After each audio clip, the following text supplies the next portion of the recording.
nació de una necesidad urgente, pero no la de ganar combates aéreos. El MiG-27 surgió cuando la Unión Soviética entendió que el futuro de la guerra no estaría en dominar el cielo, sino en barrer la tierra con fuego desde las alturas. Mientras otras naciones invertían en cazas cada vez más rápidos, más altos, más complejos, los soviéticos tomaron una decisión radical: crear una máquina pensada no para perseguir al enemigo, sino para encontrarlo en el suelo, aplastarlo sin advertencia y desaparecer. Era una criatura rara. No era bello, no era limpio, no era elegante, pero tampoco tenía que serlo, porque su trabajo era uno solo: matar rápido y sucio. El MiG-27 fue creado para lo que muchos pilotos odiaban hacer: volar bajo, en silencio, a través de valles, ciudades o desiertos, esquivando fuego antiaéreo, lanzando misiles, bombas, cañones pesados, y volviendo si el destino lo permitía. Pero había un secreto más profundo, uno que casi nadie admitía. El MiG-27 no era una creación original. Era una transformación, casi una mutación forzada, de otro avión, el MiG-23. Un caza interceptor de velocidad brutal, diseñado para pelear contra otros aviones a gran altitud. ¿Por qué convertirlo en algo completamente distinto? ¿Qué se ganó y qué se perdió en ese proceso? Y lo más inquietante, ¿por qué, si se sabía que tenía defectos, se siguió enviando al combate una y otra vez? Tal vez pienses que si un avión tiene limitaciones, no debe ser usado en misiones críticas. Pero claro, si la misión consiste en eliminar un objetivo antes de que escape, y no tienes tiempo para debates o perfecciones, entonces necesitas algo que funcione en el terreno. Aunque sea inestable, aunque sea imperfecto, aunque pueda matarte tanto como al enemigo. El MiG-27 no fue el más querido por sus pilotos, pero fue uno de los más necesarios. Porque cuando había que volar donde otros no se atrevían, él estaba listo. Su nariz achatada, su cañón rotativo GSH-6-30 capaz de partir en dos un blindado, su perfil bajo, su armamento adaptable, todo él era un puñal en la garganta de los enemigos terrestres. Y lo sabían. Lo que el mundo nunca terminó de comprender fue hasta qué punto este avión marcó conflictos enteros. En Afganistán, en Chechenia, en Georgia, en India, donde hubo combate terrestre y necesidad de apoyo aéreo inmediato, el MiG-27 apareció. No para negociar, para ejecutar. Antes de comenzar, ¿por qué no te suscribes y te unes a nuestra comunidad de apasionados por la aviación? Aquí descubrirás la historia detrás de los aviones más legendarios, las innovaciones que revolucionaron el vuelo y las hazañas de los pilotos que desafiaron los cielos. Mientras lo haces, activa la campana de notificaciones para no perderte ninguna de nuestras increíbles historias.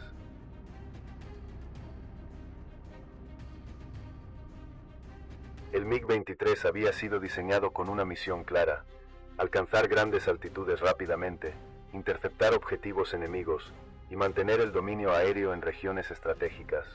Con alas de geometría variable, velocidad supersónica y un radar potente, era una respuesta soviética al desafío planteado por los cazas estadounidenses en la Guerra Fría. Pero en los pasillos más silenciosos de la doctrina militar soviética, una nueva preocupación comenzaba a crecer. ¿Y si el enemigo no llegaba por el cielo, sino que ya estaba plantado sobre la tierra? La experiencia en guerras proxy, en conflictos locales, en intervenciones indirectas, mostraba un patrón. Los tanques enemigos se multiplicaban. Las columnas de blindados avanzaban con precisión. La artillería se ocultaba entre montañas o ciudades. Y los cazas tradicionales, por muy avanzados que fueran, no podían descender lo suficiente para intervenir sin arriesgarse a ser derribados por fuego antiaéreo o misiles portátiles. Fue entonces cuando surgió la idea: adaptar una célula ya existente, la del MiG-23, y convertirla en algo diferente. Más bajo, más duro, más brutal. El resultado fue el MiG-27, y aunque naciera de un rediseño, su carácter sería completamente distinto. De interceptor a cazador de tierra, de águila a hiena. Para ello, se eliminaron elementos esenciales para el combate aire-aire. El radar de intercepción se retiró. El morro fue modificado, aplanado, achicado, rediseñado, para incorporar sistemas de puntería láser y óptica de ataque terrestre. El asiento fue reforzado, el fuselaje blindado, y, sobre todo, se incorporó una de las armas más temidas del arsenal soviético, el cañón rotativo GSH-6-30. Un monstruo de 6 tubos giratorios, capaz de lanzar 3000 proyectiles por minuto. Su retroceso era tan violento que los primeros prototipos del MiG-27 literalmente se desarmaban al dispararlo en ráfagas largas. ¿Por qué crear un avión que podía autodestruirse si no se usaba con precisión quirúrgica? La respuesta era directa, porque el enemigo estaba atrincherado, porque los tanques no se destruían con cortesía, porque, en la guerra moderna, lo más importante no era perfección, era resultado. Existe una posibilidad real de que este diseño nunca debió nacer. Pero claro, si esto funcionaba, si este monstruo podía entrar bajo radar, destruir columnas enteras y escapar antes del contraataque, entonces se convertiría en algo más que un simple avión. Se volvería una advertencia viviente. El MiG-27 fue, desde su origen, un experimento en violencia aérea de precisión. Diseñado no para duelos caballerescos en el cielo, sino para masacres tácticas desde las nubes. Su papel no era noble, era necesario, y eso, en el lenguaje de los estrategas soviéticos, era más valioso que cualquier virtud aerodinámica. No todos los pilotos lo querían, no todos confiaban en él, pero cuando la misión implicaba volar a 50 metros de altitud, a máxima velocidad, con un objetivo marcado entre árboles, blindaje o fuego, no había otra opción. El MiG-27 entraba, pegaba, y si tenía suerte, regresaba. Y muchas veces, esa suerte no bastaba.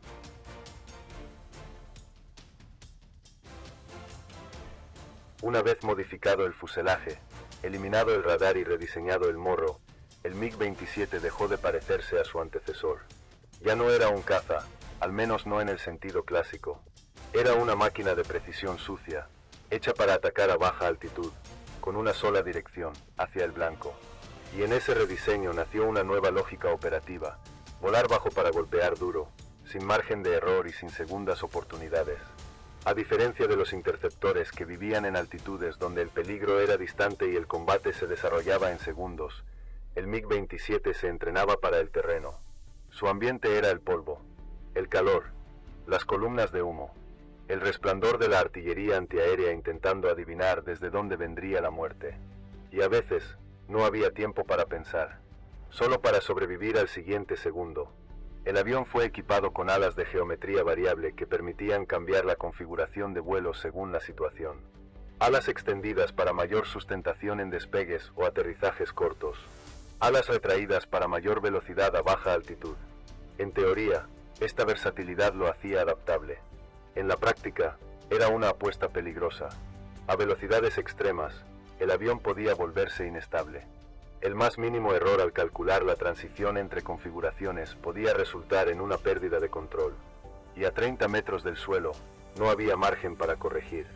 Los pilotos aprendieron esto de la forma más cruel, entrenando en condiciones reales, con fuego antiaéreo simulado, con armamento cargado, y en rutas trazadas sobre terrenos complejos.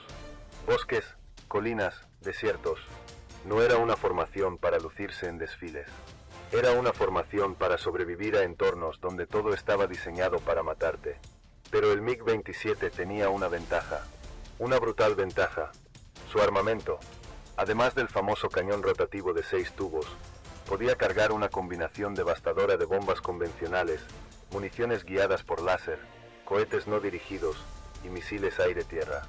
Una configuración tan flexible que un solo avión podía encargarse de un convoy completo, si lograba acercarse lo suficiente sin ser detectado. ¿Qué sentido tiene tener un caza que no puede mirar hacia arriba, si su enemigo está en el suelo? Puede sonar absurdo, pero claro, si lo que necesitas es un martillo aéreo, no un cirujano, entonces no importa si no puedes ver el cielo.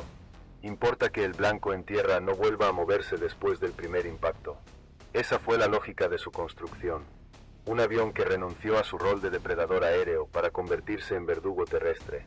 Un perfil bajo, literal y simbólico. El MiG-27 no cazaba en el cielo.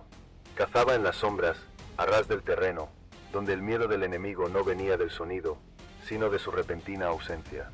Muchos pilotos describían la experiencia de volar un MiG-27 como una pelea constante contra el propio avión. No era fácil, no era indulgente, pero era efectivo. Cuando todo funcionaba bien, el impacto era demoledor. Cuando algo fallaba, no había oportunidad de contarlo. Y sin embargo, A pesar de sus riesgos, fue enviado una y otra vez. Porque cuando lo único que separa a tus tropas de una emboscada enemiga es un avión que pueda entrar, barrer y salir antes de que los misiles se activen, el MiG-27 se vuelve tu única esperanza.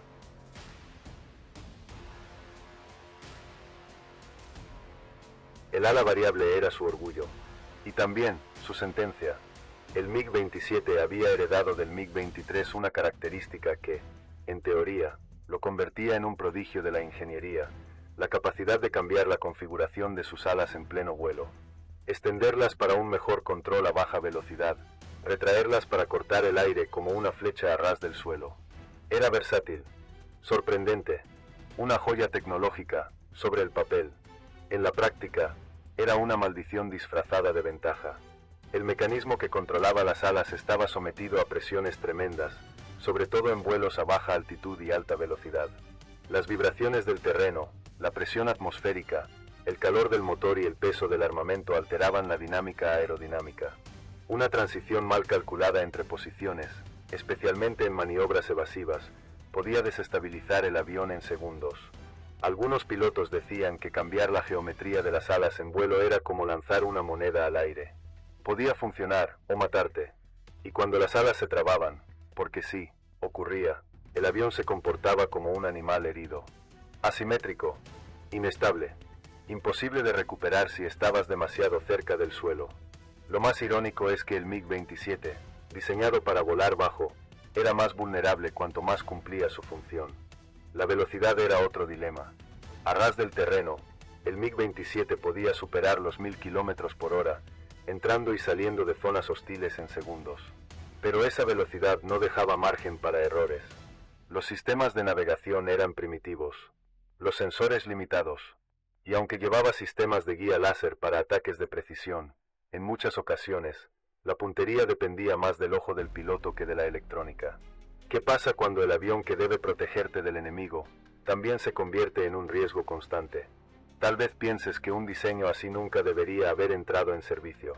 Pero claro, si la alternativa es enviar infantería a morir sin cobertura aérea, o perder el control de un territorio por no tener apoyo inmediato, entonces prefieres un arma imperfecta que funcione, a un ideal que nunca despega. Eso fue el MiG-27, una máquina nacida de urgencias, no de sueños. Sus alas móviles prometían control, pero también exigían sacrificio. Pilotos experimentados sabían cuándo no usarlas. Aprendían a leer el avión como se lee a un animal salvaje, a entender cuándo forzarlo y cuándo simplemente dejarlo correr. Volar un MiG-27 no era ejecutar una misión, era sobrevivirla. Y sin embargo, por más traicionero que fuera, una vez en línea recta, con las alas en la posición adecuada, con la munición activada, se convertía en una fuerza imparable. Ráfagas de cañón que arrancaban árboles, bombas que convertían columnas blindadas en polvo, misiles que golpeaban antes de ser escuchados. Un momento de poder absoluto, seguido por el instante más peligroso de todos, el intento de regresar vivo. Porque en el MiG-27, el despegue era solo el primer paso. El impacto, el clímax. Pero el aterrizaje, ese era el verdadero milagro.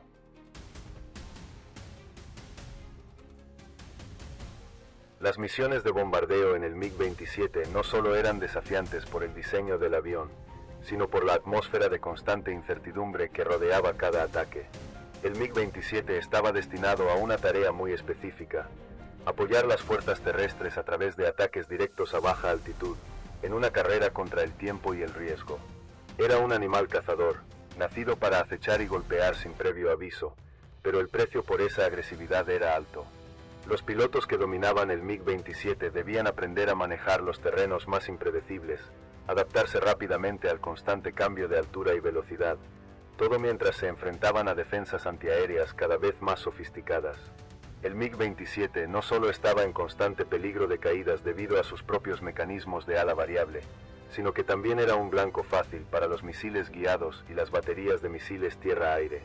Cada misión representaba un juego mortal contra el reloj. Los aviones más nuevos y rápidos, como el MiG-29 o el Su-27, eran capaces de realizar misiones en el aire con una maniobrabilidad superior. Pero el MiG-27 no se trataba de competencia, sino de supervivencia.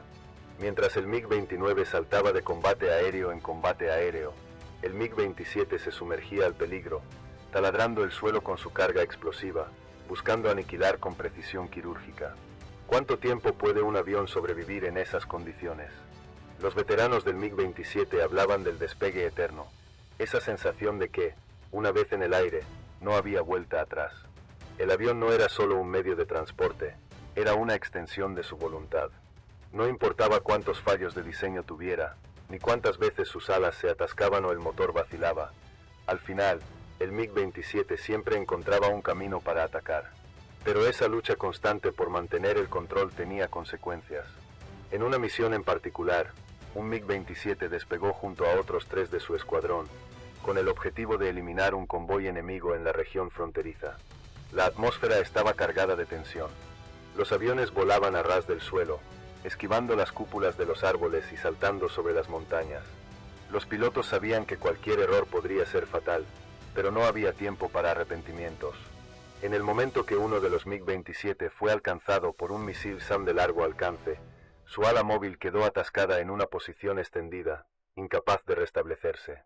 El avión comenzó a oscilar de un lado a otro, el piloto luchando por mantener el control mientras el terreno parecía acercarse a toda velocidad. Las comunicaciones fueron cortadas por completo. Nadie sabía si el piloto había sobrevivido o si su aeronave había caído. Al final, fue uno de esos momentos en los que la incertidumbre sobrepasó la misión misma. No solo se trataba de un avión perdido, sino de la vida de un hombre atrapado en el interior de una bestia que no perdonaba. Finalmente, el MiG-27 logró mantenerse en vuelo, pero con consecuencias. El piloto había tenido suerte. La misión fue un éxito, pero el precio de esa victoria fue uno de los más altos de su carrera. La carga de no saber si el avión resistiría en su próxima incursión era una constante, una presión que siempre acechaba. La confianza de los pilotos nunca fue absoluta, y esa incertidumbre siempre estuvo en juego. Lo que hace al MiG-27 único, al igual que muchos aviones de su época, es como desafía la lógica, un diseño imperfecto, pero imparable bajo ciertas condiciones. Cada vuelo, cada misión, era una mezcla de miedo y valentía, de ceguera técnica y audacia humana. Este avión, por mucho que se haya tratado de perfeccionar, nunca escapó completamente de sus defectos.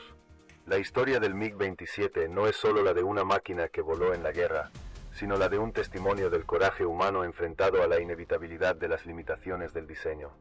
Si algo se ganó en cada misión, fue el precio que se pagó por estar allí.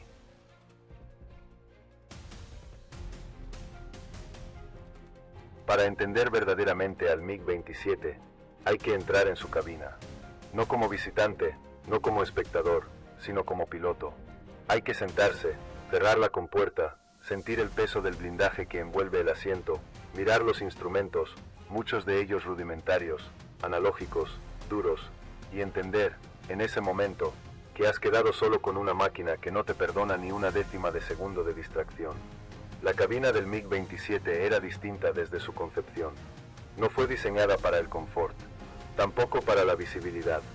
Fue diseñada como una cápsula de ataque, estrecha, angulosa, con visibilidad limitada hacia abajo, una ironía cruel para un avión destinado precisamente a atacar objetivos en tierra, y con un diseño que obligaba al piloto a confiar más en sensores que en sus propios ojos. El frontal era una mezcla de precisión soviética y brutalismo técnico. Los mandos eran pesados, las palancas resistentes, los controles requerían fuerza, no delicadeza. El piloto no operaba el MiG-27, lo dominaba a pulso. Cada movimiento era físico, cada comando, una lucha contra una estructura que parecía rechazar al humano que la comandaba. Y aún así, era su único refugio, porque el MiG-27 tenía algo que lo distinguía de muchos otros aviones de ataque, un nivel de blindaje interno muy superior al estándar.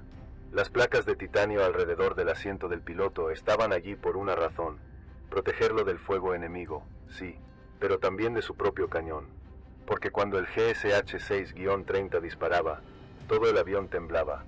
El retroceso era tan descomunal, tan violento, que el fuselaje resonaba como si algo dentro estuviera a punto de romperse. ¿Qué clase de avión necesita blindar al piloto contra su propia arma principal? Tal vez pienses que eso es señal de un diseño mal planteado. Pero claro, si esa misma arma podía destruir un tanque con 3 ráfagas, atravesar blindaje con una lluvia de fuego y silenciar posiciones antiaéreas en segundos, entonces el riesgo se volvía parte del trato. El asiento eyectable era confiable, pero solo si se usaba en el momento justo. Si el piloto dudaba, si lo activaba con las alas en mala posición o con la nariz descendiendo a demasiada velocidad, las probabilidades de sobrevivir eran mínimas.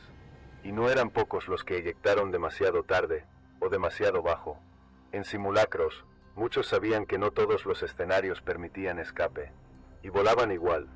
Desde adentro, el MiG-27 no era un avión, era un búnker volador con alma propia, uno que podía protegerte o encerrarte. No hablaba, no alertaba. Si algo fallaba, lo hacía en silencio, y el piloto debía reaccionar como si todo dependiera de él. Porque, en efecto, así era. Algunos decían que la cabina del MiG-27 te enseñaba a respetar el avión más rápido que cualquier manual, porque no te daba margen para errores cómodos, porque no se explicaba, no se disculpaba, solo esperaba que supieras lo que estabas haciendo, y si no lo sabías, simplemente no volvías. Existe una posibilidad real de que este avión nunca haya sido apto para el piloto promedio, pero claro, si lo pilotaban hombres que sabían que cada misión podía ser la última, y lo hacían una y otra vez, entonces el problema no era el avión, era el tipo de guerra para la que fue creado. El MiG-27 no estaba hecho para lucirse, estaba hecho para sobrevivir al infierno. Y desde esa cabina, con los controles tensos, la visión limitada, el rugido del cañón y la promesa muda de destrucción, eso quedaba claro desde el primer segundo.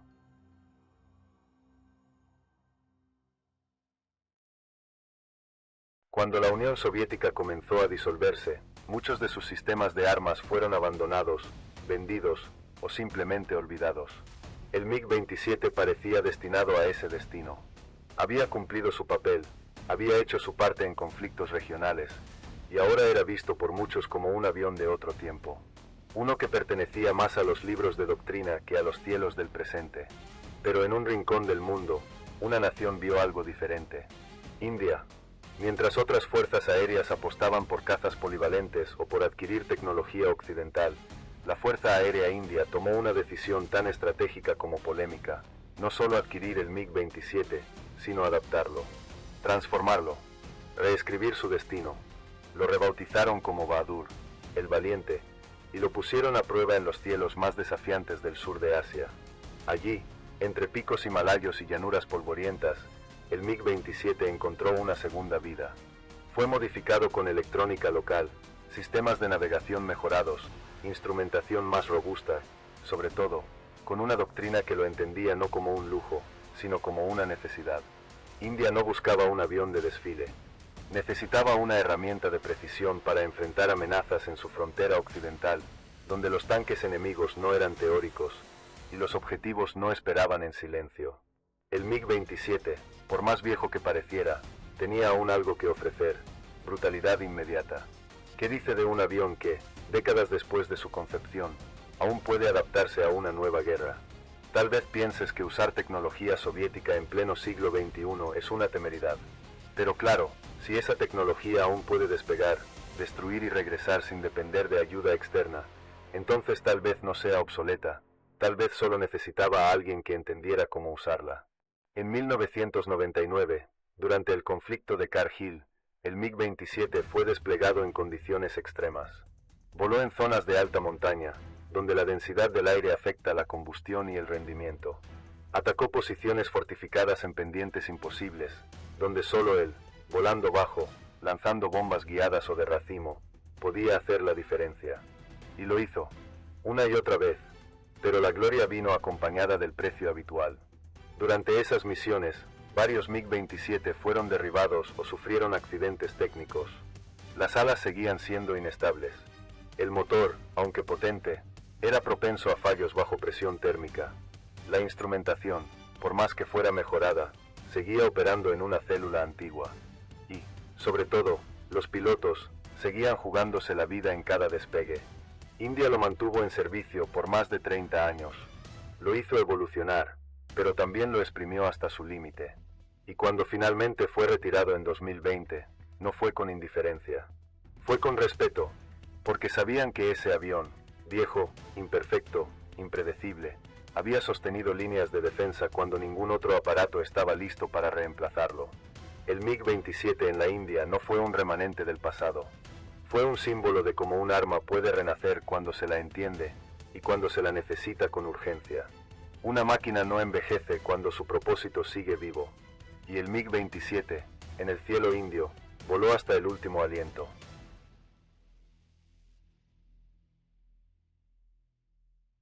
No existe comparación más inevitable, ni más reveladora, que la del MiG-27 con su homólogo occidental en el infierno del combate a baja altitud, el A-10 Thunderbolt II, conocido por todos como el Bartók. Dos aviones, dos misiones similares, dos filosofías completamente distintas. Uno creado para soportarlo todo, el otro, para atacar antes de ser alcanzado. Ambos fueron diseñados con un solo objetivo, destruir objetivos en tierra. Pero ahí terminan sus similitudes. El A-10 fue concebido como una fortaleza voladora. Su estructura está construida alrededor del cañón Gao-8 Evenge, una bestia de 7 tubos que escupe uranio empobrecido como si el aire fuera cartón. Su cabina es un baño blindado. Sus motores, montados en alto, están protegidos contra el fuego desde tierra. Puede volar con un ala arrancada. Puede aterrizar en pistas improvisadas. Es lento, sí, pero invencible. Su estrategia es simple, resistirlo todo para matar con precisión. El MiG-27 no fue hecho para resistir. Fue hecho para evitar ser tocado. Era más rápido, más ágil en línea recta, más peligroso si lograba acercarse sin ser detectado. Pero era frágil. Un impacto mal ubicado podía dejarlo fuera de combate. Su cabina, aunque blindada, no resistía la misma cantidad de castigo. Y su sistema de alas variables, si fallaba en combate real, convertía al avión en una bala sin control. El Bartók atacaba, absorbía fuego, giraba y atacaba otra vez. El MiG-27 se lanzaba como una daga, soltaba su carga y huía antes de que alguien levantara la vista. ¿Qué pasa cuando dos asesinos se enfrentan en un terreno donde solo uno puede resistir el golpe? Tal vez pienses que el A-10 siempre llevaría la ventaja por su robustez. Pero claro, si el MiG-27 puede eliminar el blanco antes de ser visto, antes incluso de ser detectado, entonces tal vez nunca tenga que pelear con él. Solo tiene que desaparecer, después de hacer lo suyo. Los soviéticos diseñaron el MiG-27 para un tipo de guerra más corto, más brutal, más inmediato, donde el control del terreno era temporal, y cada minuto contaba. Occidente, en cambio, apostó por la persistencia, por la cobertura prolongada, por proteger a las tropas mientras se mantenía presencia aérea. Ambos enfoques tenían sentido. Ambos se probaron en guerras reales. Pero sus diferencias eran tan profundas que, al final, definieron cómo cada país entendía el combate. El A-10 era un guardián. El MiG-27, un asesino silencioso. Y, sin embargo, si los dos se cruzaban, si el Bartók giraba en lo alto y el MiG-27 salía del fondo del terreno para un ataque sorpresa, entonces todo dependía de un segundo. Uno solo, porque ninguno fue diseñado para enfrentar a su reflejo. Y en ese cruce, ambos eran igual de mortales e igual de vulnerables. No se trataba de cuál era mejor. Se trataba de cuál estaba en el lugar correcto, en el momento correcto, con la intención de sobrevivir. Y en ese tipo de guerra, donde las decisiones se toman en el filo del caos, a veces no gana el más fuerte. Gana el que no se ve venir.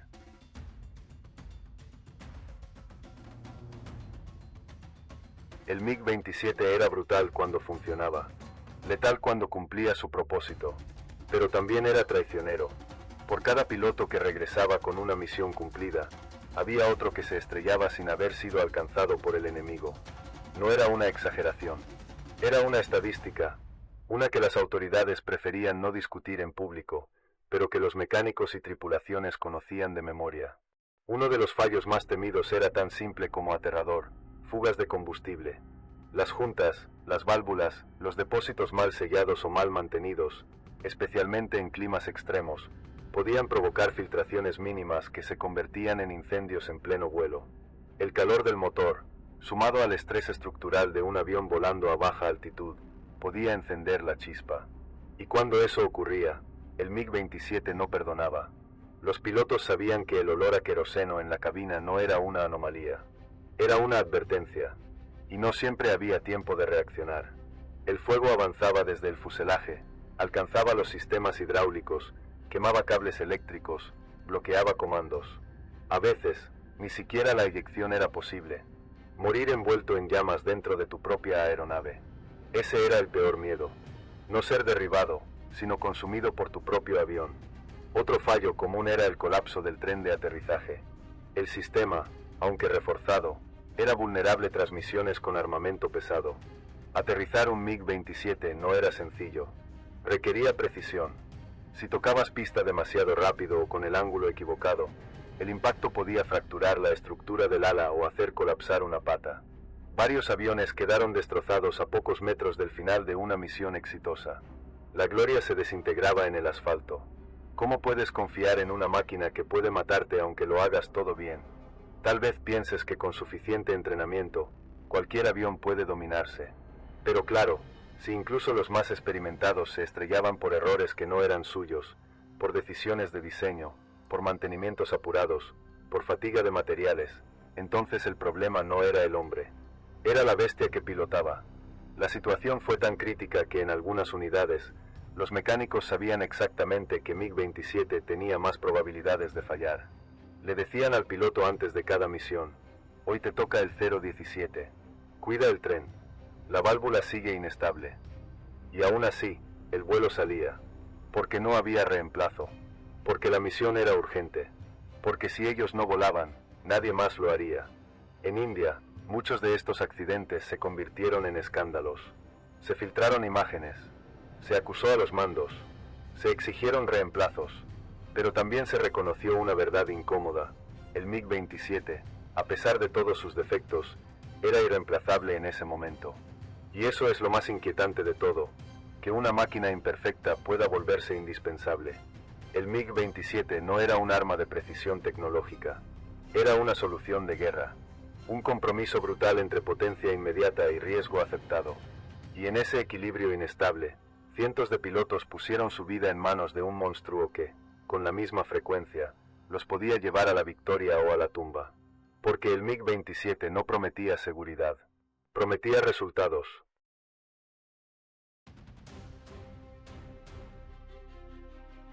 Oficialmente, el MiG-27 combatió en Afganistán. Oficialmente, fue usado por la India. Oficialmente, participó en entrenamientos, ejercicios conjuntos y misiones de apoyo en conflictos conocidos. Pero esa es solo la historia pública. Porque hubo lugares, fronteras porosas, zonas sin nombre, cielos sin cobertura radar, donde el MiG-27 actuó sin ser registrado. Donde sus impactos se sintieron, pero su presencia nunca fue admitida. No hay comunicados, no hay imágenes, pero hay informes. Hay cráteres donde antes hubo búnkeres. Hay interceptaciones de radio que registran su característico rugido a baja altitud.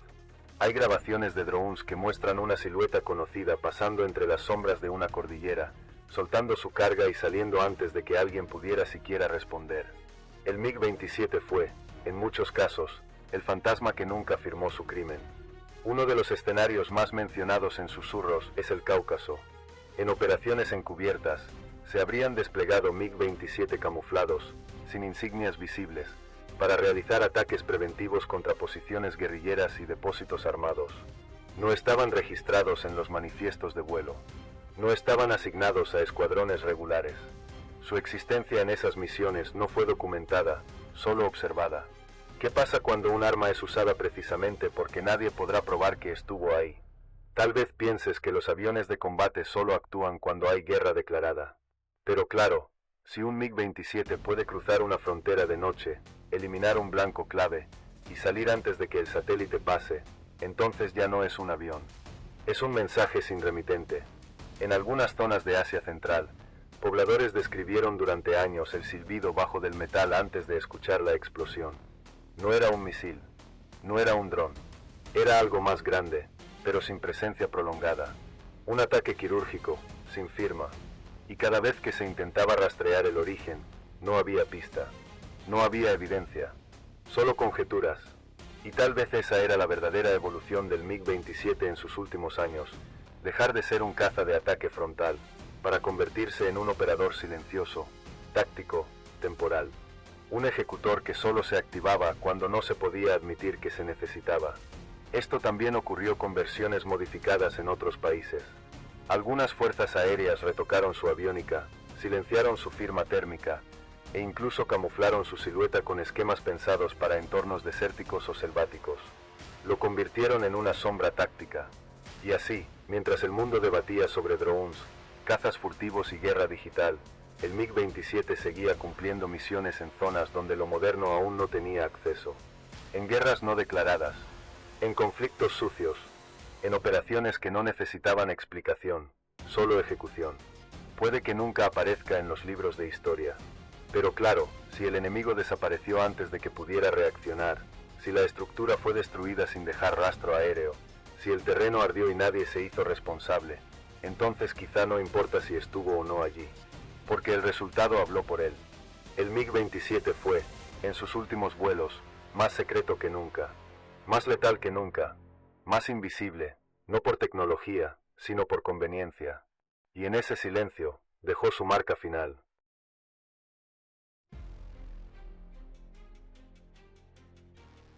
No todos los aviones están hechos para volar alto. Algunos, como el MiG-27, fueron diseñados para vivir en el filo de la tierra, para recorrer valles como cuchillas, para rozar colinas como sombras, para cruzar ciudades enemigas sin que nadie mire al cielo a tiempo. Era en esa delgada línea entre el suelo y el cielo donde el MiG-27 se sentía más cómodo y más mortal. Volar bajo no es una táctica, es una sentencia. A 50 o 100 metros de altitud, todo se vuelve peligro. Un poste eléctrico, un cambio de terreno, un cable mal dibujado en el mapa. Y aún así, era ahí donde el MiG-27 debía entrar.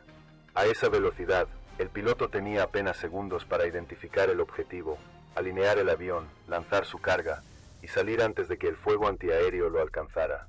No había segundas oportunidades. No había altitud para corregir. Solo había una línea, la del suelo y la de tu muerte. Pero esa forma de volar también tenía una lógica perversa. Los radares no te detectan tan fácilmente. Los misiles tierra-aire de medio alcance no tienen tiempo para fijarte. Las defensas tradicionales reaccionan tarde. En ese margen mínimo, el MiG-27 encontraba su ventaja. No necesitaba sigilo. Su arma era la velocidad combinada con el miedo de no saber desde dónde te golpearán, hasta que ya estás en el suelo en llamas. ¿Qué clase de piloto se lanza a esa altitud sabiendo que no hay espacio para errores? Tal vez pienses que se necesita valentía. Pero claro, si entiendes que ese vuelo bajo es la única manera de salvar a los que están en tierra, de detener un convoy, de destruir una posición de artillería que está arrasando una aldea, entonces no se trata de valentía. Se trata de necesidad. Las rutas de vuelo eran ensayadas una y otra vez.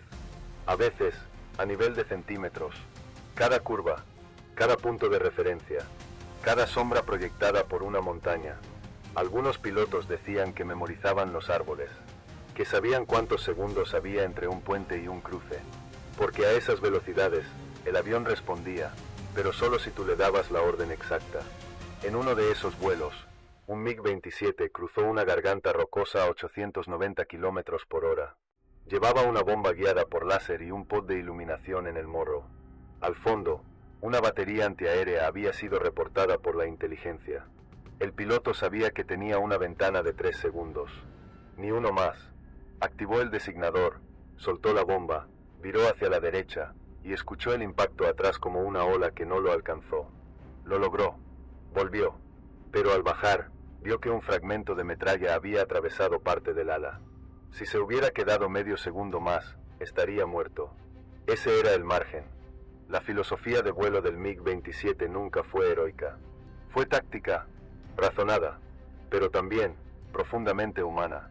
Porque volar bajo es, en el fondo, una forma de decir, yo asumo el riesgo, para que los de abajo no tengan que hacerlo. Y tal vez por eso, aunque nunca ganó concursos de belleza, aunque nunca fue celebrado en exhibiciones aéreas ni reverenciado en los libros de tecnología militar, el MiG-27 dejó una marca mucho más profunda, la marca de quienes volaron al ras del suelo, sabiendo que quizás no volverían a tocarlo.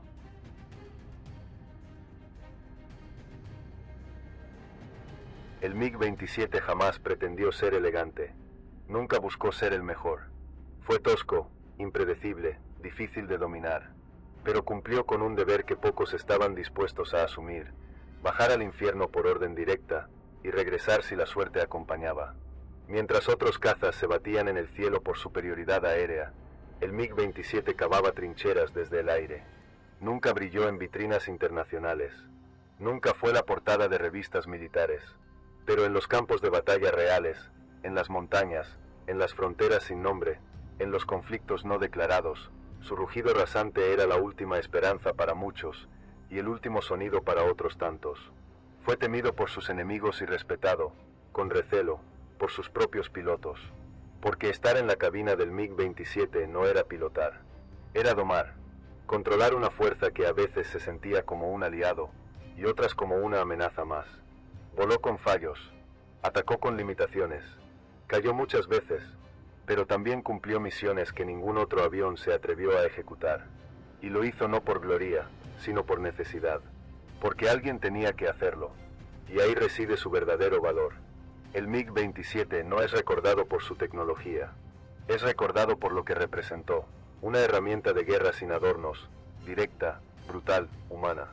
Un avión hecho para una era en la que las decisiones no se maquillaban, se ejecutaban. Hoy está retirado. Sus motores ya no rugen, sus alas ya no cambian de forma, sus pilotos han envejecido y algunos no volvieron, pero su legado sobrevive en cada relato, en cada fotografía quemada por el sol, en cada testimonio de quienes supieron lo que era volar bajo, disparar primero y esperar que el suelo no se acercara demasiado rápido.